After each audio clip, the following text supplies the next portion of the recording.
मकर संक्रांति के दिन भूलकर भी नहीं करें ये गलतियाँ, जीवन भर संकटों का सामना करना पड़ सकता है।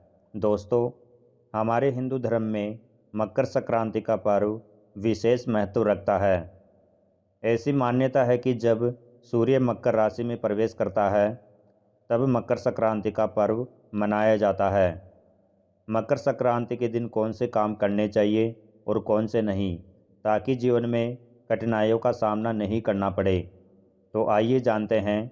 नंबर 1, मकर संक्रांति के दिन यदि आपके घर पर कोई भिखारी, साधु संत, बुजुर्ग या असहाय व्यक्ति आता है तो उसे घर से खाली हाथ न जाने दे। अपने सामर्थ्य के अनुसार उन्हें कुछ न कुछ दान देकर ही विदा करे, क्योंकि इस दिन दान का विशेष महत्व होता है। इस दिन दान में देने के लिए तिल से बनी चीज़ों का दान करना अच्छा रहता है। मकर संक्रांति के दिन गरीबों को दान देने से आपकी समस्त मनोकामनाओं की पूर्ति होती है। इस दिन भूलकर भी किसी गरीब या ज़रूरतमंद का अपमान नहीं करें। ऐसा करने से आपके जीवन में नकारात्मक प्रभाव पड़ सकते हैं। इसके साथ ही मकर संक्रांति के दिन अपनी वाणी पर संयम रखें। भूलकर भी किसी को अपशब्द न कहे।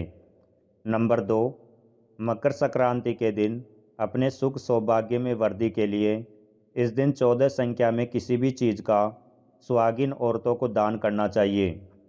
इसके अलावा मकर संक्रांति के दिन भगवान विष्णु और माता लक्ष्मी की पूजा और आराधना करने का विशेष महत्व बताया गया है। इस दिन माँ लक्ष्मी के साथ भगवान विष्णु की पूजा करने से माँ लक्ष्मी की कृपा बनी रहती है। संक्रांति के दिन तिल के लड्डू, नमक, गुड़, काले तिल व फल, खिचड़ी और हरी सब्जी का दान बहुत शुभ माना गया है। इस दिन गरीबों को या ज़रूरतमंदों को दान देने से पुण्य 1000 गुना हो जाता है। नंबर 3, मकर संक्रांति के दिन तुलसी की पत्तियों को नहीं तोड़ना चाहिए। इसके अलावा इस दिन पेड़ों की कटाई छटाई करना भी अशुभ माना जाता है। मकर संक्रांति के दिन नशे का सेवन भी अशुभ कार्य माना जाता है। इस दिन शराब, सिगरेट, गुटखे का सेवन नहीं करना चाहिए। हर किसी को तामसिक भोजन का सेवन करने से बचना चाहिए। इसके साथ ही इस दिन प्याज और लहसुन का भी सेवन नहीं करना चाहिए। मकर संक्रांति के दिन हमें गुस्सा करने से बचना चाहिए और अपनी भाषा पर भी नियंत्रण रखना चाहिए। साथ ही हमें इस दिन किसी के प्रति गलत विचार प्रकट नहीं करना चाहिए। यदि आप ऐसा करते हैं तो इससे आपके जीवन में बाधाएं आ सकती है। नंबर 4, मकर संक्रांति के दिन गंगा स्नान का विशेष महत्व है। ऐसा माना जाता है कि अगर इस दिन स्नान किए बिना भोजन करते हैं तो इससे दरिद्रता आती है। मकर संक्रांति की शुरुआत ही दान पुण्य के साथ होनी चाहिए, इसलिए इस दिन दान पुण्य का भी बहुत अधिक महत्व है। यदि आपके घर पर कोई भी भिक्षा मांगता है तो उसे खाली हाथ न जाने दें। अगर आप किसी को दान देने के लिए मना करते हैं तो इससे आपके जीवन में बाधाएं आ सकती है।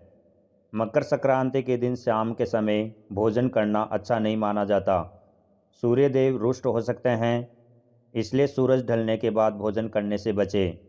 नंबर 5, मकर संक्रांति के दिन यदि आप सूर्य को अर्घ्य देते हैं तो आपके लिए बहुत ही शुभ माना जाता है।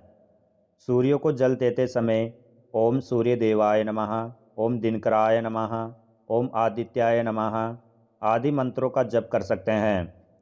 इसके अलावा आदित्य हृदय स्तोत्र का पाठ भी कर सकते हैं।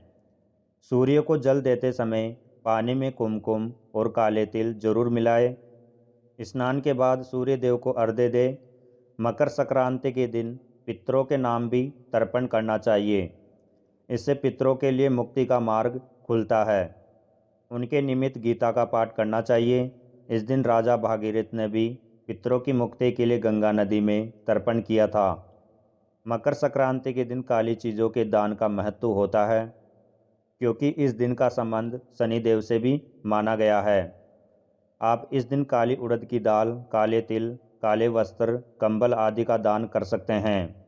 नंबर 6, इस दिन गंगा जैसी किसी भी पवित्र नदी के स्नान करने से आपके समस्त पापों से मुक्ति मिलती है और सभी मनोकामनाओं की पूर्ति होती है। ऐसा माना गया है कि इस दिन की शुरुआत आपको नदी में स्नान करने से ही करनी चाहिए। अगर आप नदी में स्नान करने बाहर नहीं जा पा रहे हैं तो आप नहाने के पानी में गंगा जल की कुछ बूंदें डालकर स्नान कर सकते हैं।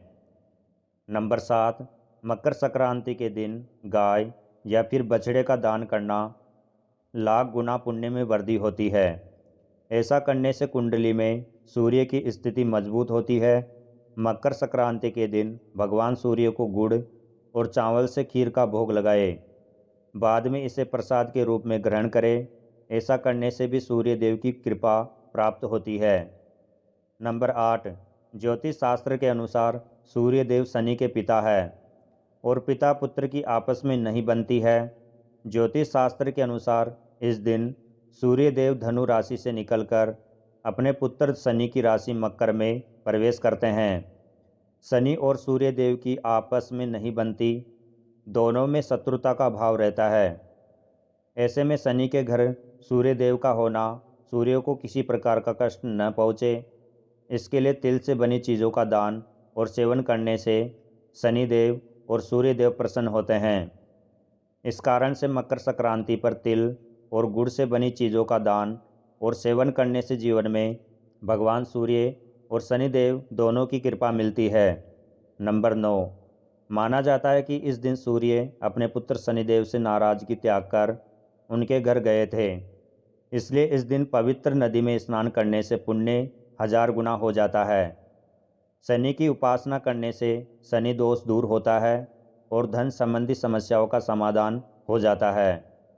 इस दिन घी का दान करना शुभ होता है। इस दिन घी का दान करने से मान सम्मान, यश और भौतिक सुविधाओं की प्राप्ति होती है। मकर संक्रांति के दिन पशुओं को चारा और पक्षियों को दाना खिलाना शुभ माना जाता है। इससे धन में समृद्धि और बरकत मिलती है। नंबर 10, इस दिन विशेष तौर पर गायों को हरा चारा व सूखा चारा खिलाया जाता है। कहते हैं कि इससे चंद्र और शुक्र दोष दूर होता है और धन संबंधी समस्याओं का समाधान होकर बरकत बनी रहती है। हमारे उत्तर भारत में इस दिन खिचड़ी का भोग लगाया जाता है और गुड़, तिल, रेवड़ी, गज्जक का प्रसाद भी बांटा जाता है। इससे घर में सुख, समृद्धि, धन धान्य, लक्ष्मी कृपा बनी रहती है। इस दिन सूर्य उत्तरायण में होता है। इस दिन से दिन धीरे धीरे बड़े होने लगता है और रातें छोटी होती है। मकर संक्रांति के दिन एक मुट्ठी काले तिल लेकर परिवार के सभी सदस्यों के सिर पर 7 बार उबार कर घर के उत्तर दिशा में फेंक देने की भी मान्यता है। इससे अचानक होने वाली धन हानि में कमी आती है, घर में धन की बरकत बनी रहती है।